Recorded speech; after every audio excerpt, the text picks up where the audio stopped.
Yeah.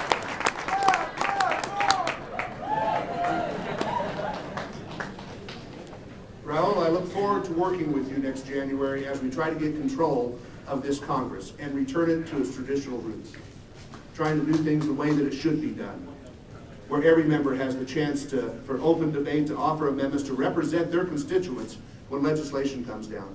As I said, we need to be a check on this administration for the next 2 years. Well, we need to be a check on every administration, but particularly this administration. To that end, as I said, it takes money. Raul, here's my campaign contribution to you. I look forward to working with you. Thank you.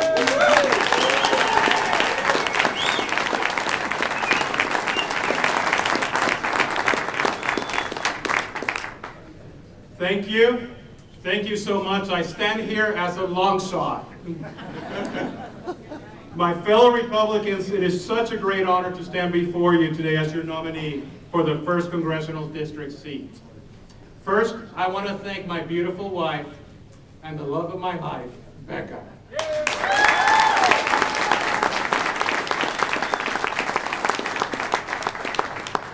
Congressman Simpson, thank you so much for your kind remarks and your generous support.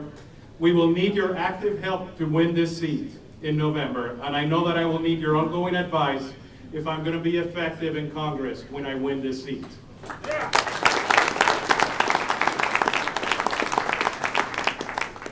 Today I want to thank all of my supporters who worked tirelessly in support of our campaign. Yes. I could not have done it without your prayers, help, and support.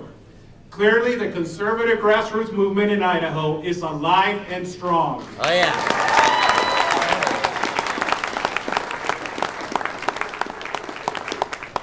And I also want to thank those who supported Vaughn Ward and other candidates in the primary. You should really be proud of your hard work and dedication to principled conservative leadership.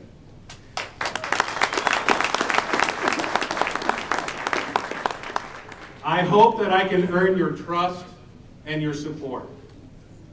It is time for us to come together. The reality is that we had a very spirited primary. But let us now remember what Ronald Reagan said many years ago. Our 80% friend is never our 20% enemy.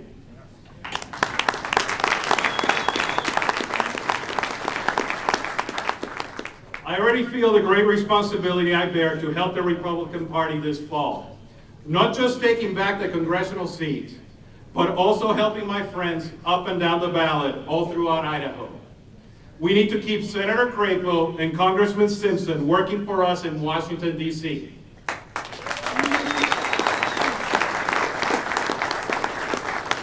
And we need to continue to support Butch Otter as the governor of our beloved state.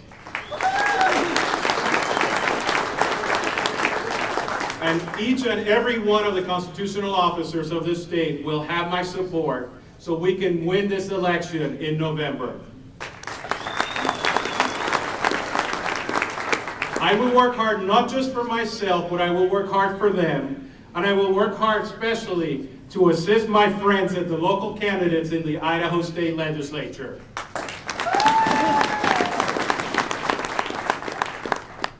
For those of you who don't live in the 1st Congressional District, I've actually heard a few of you saying, what do? We live in the 2nd Congressional District, where there's a lot that you can do. I can still use your help.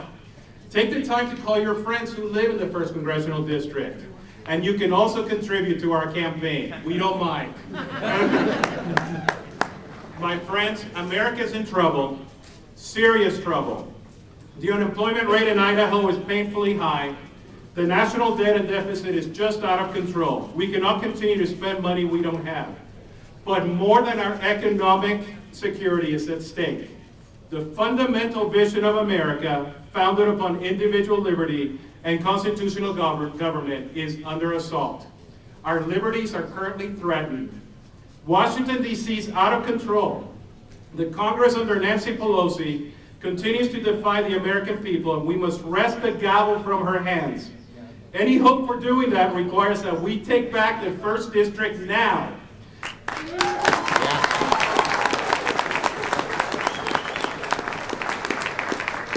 We must take back the seat that is now held by a Democrat who helped put Nancy Pelosi as Speaker of the House.